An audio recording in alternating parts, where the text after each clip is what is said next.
তোমরা যারা দ্বাদশ শ্রেণীতে এই বছর পরীক্ষা দিলে এবং বিভিন্ন কলেজে ভর্তি হবে বলে ভাবছো, আজকের এই ভিডিওতে জানাবো তোমাদের কলেজের ভর্তি কবে থেকে শুরু হোক এবং তোমাদের কলেজের ভর্তির জন্য কি কি প্রয়োজন হবে, তোমাদের মেরিট লিস্ট কবে বের হবে এবং কবে থেকে তোমাদের ক্লাস শুরু হবে। তো তোমরা অবশ্যই চ্যানেলটা সাবস্ক্রাইব করে রেখো এরকম সমস্ত রকমের ভিডিও পাওয়ার জন্য। এই চ্যানেল থেকেই তোমরা কিন্তু বিভিন্ন কলেজের নোটিফিকেশান, নোটস সমস্তটাই পেয়ে যাবে। পারলে ভিডিওটা অবশ্যই বন্ধুদের সঙ্গেও শেয়ার করে দিও। তো দেখো, সবার প্রথম হচ্ছে তোমাদের যেটা আবেদন প্রক্রিয়া শুরু হবে, অর্থাৎ প্রত্যেকটা কলেজে তোমাদের অনলাইনের যে আবেদন প্রক্রিয়া সেটা শুরু হতে চলেছে 18ই জুন 2025 থেকে তোমাদের আবেদন প্রক্রিয়া শুরু হবে তোমাদের দুপুর 2টো থেকে, এবং তোমাদের এই আবেদন প্রক্রিয়া চলবে 1 জুলাই এই পর্যন্ত। অর্থাৎ তোমাদের কিন্তু 13 দিন তোমরা সময় হাতে পাচ্ছ এই অ্যাপ্লিকেশন করার জন্য।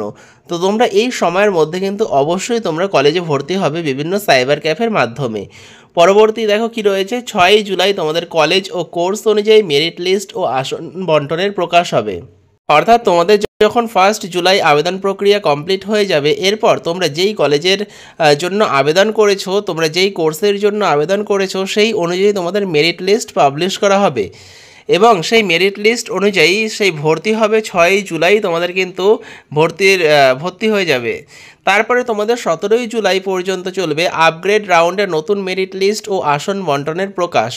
অর্থাৎ দেখা যাচ্ছে যে তোমরা কোনো বিষয় সিলেক্ট করার পর অন্য বিষয় হিসাবে অন্য বিষয় নিচ্ছ বা অন্য কলেজে তোমাদের ভর্তি হচ্ছে, কারণ অনেকগুলো কলেজ তোমরা সিলেক্ট করতে পারবে। তো সেক্ষেত্রে তোমাদের আপগ্রেড হবে। তো আপগ্রেড রাউন্ডে তোমাদের নতুন মেরিট লিস্ট আর আসনের বন্টন হবে 17 জুলাই এবং আপগ্রেড রাউন্ডের ভর্তিও হবে 17 জুলাই পর্যন্ত। এরপর তোমাদের এই আপগ্রেড প্রক্রিয়া হয়ে যাওয়ার পর 24 জুলাই থেকে 31 জুলাইয়ের মধ্যে কলেজে নথি যাচাইকরণ হবে। অর্থাৎ তোমরা যেই কলেজে সিট পেয়ে যাবে সেই কলেজে তোমাদের কিন্তু সমস্ত ডকুমেন্টগুলো ভেরিফিকেশন হবে যে তোমাদের সমস্তটা ঠিক আছে কিনা, আর কি কি ডকুমেন্ট লাগবে তোমাদের এখনই জানিয়ে দিচ্ছি। এরপর তোমাদের 1 আগস্ট থেকে কিন্তু নতুন শিক্ষাবর্ষ শুরু, অর্থাৎ তোমাদের কিন্তু 1 আগস্ট থেকে সমস্ত ক্লাসগুলো শুরু হয়ে যাবে।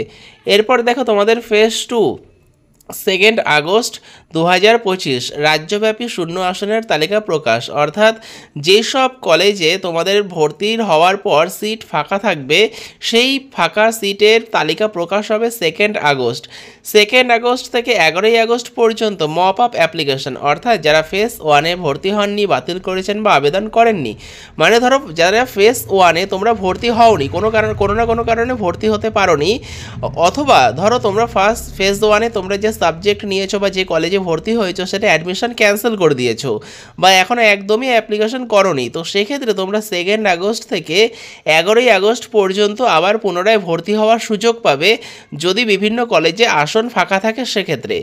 এরপরে 14 আগস্ট তোমাদের মেরিট লিস্ট ও আসন বরাদ্দের তালিকা প্রকাশ হবে। অর্থাৎ তোমরা যারা মপ আপ অ্যাপ্লিকেশন করছো তোমাদের মেরিট লিস্ট প্রকাশ হবে 14 আগস্ট।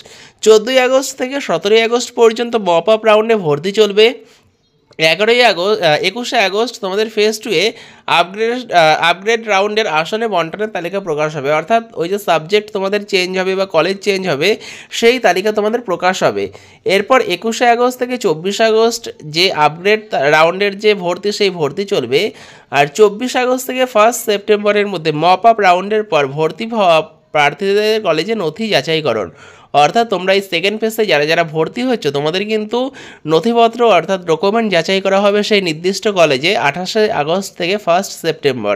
এটা সেকেন্ড ফেজের জন্য। তো ফার্স্ট ফেজে যারা ভর্তি হয়ে যাচ্ছ, যাদের কমপ্লিট হয়ে যাচ্ছে, কলেজ শুরু হয়ে যাচ্ছে 1 আগস্ট থেকে, আর যারা ভর্তি হতে পারছো না তো সেক্ষেত্রে তোমরা সেকেন্ড ফেজের কিন্তু তোমাদের 28 আগস্ট থেকে 1 সেপ্টেম্বর পর্যন্ত তোমাদের কিন্তু এই কলেজে ভর্তি প্রক্রিয়া চলবে।